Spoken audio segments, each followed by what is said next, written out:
నరకం ఎలా ఉంటుంది? ఈ ప్రశ్న చాలా మందికి వస్తుంది. బైబిల్ ప్రకారం నరకం గురించి దేవుడు మనకు కొన్ని ముఖ్యమైన విషయాలు చెప్పాడు. రండి వాటిని ఒకసారి తెలుసుకుందాం. బైబిల్ ప్రకారం నరకం అంటే దేవుని సన్నిధి నుండి పూర్తిగా వేరుపడిపోవటం. అక్కడ దేవుని ప్రేమ, వెలుగు, సంతోషం ఏమీ ఉండవు. యేసు దానిని బయట చీకటి అని పిలిచాడు. అంటే దేవుని నుండి పూర్తిగా దూరంగా ఉండే చోటు. ప్రకటన గ్రంథంలో దానిని అగ్నిగుండం అని వర్ణించారు. ఇది శాశ్వతమైన బాధను సూచిస్తుంది. కానీ ఈ వర్ణనల ముఖ్య ఉద్దేశ్యం మనల్ని భయపెట్టడం కాదు, దేవుని నుండి దూరంగా ఉండటం ఎంత తీవ్రమైనదో అర్థం చేయించడం. నరకం మొదట మనుషుల కోసం సృష్టించబడలేదు. మత్తయి 25:41 ప్రకారం ఇది అపవాది మరియు అతని దూతల కోసం సిద్ధపరచబడింది.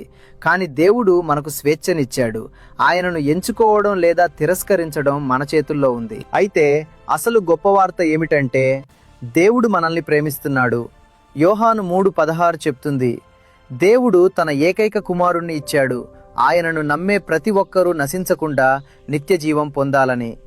నరకం కాదు, దేవుని ప్రేమే మన కథ యొక్క ముగింపు.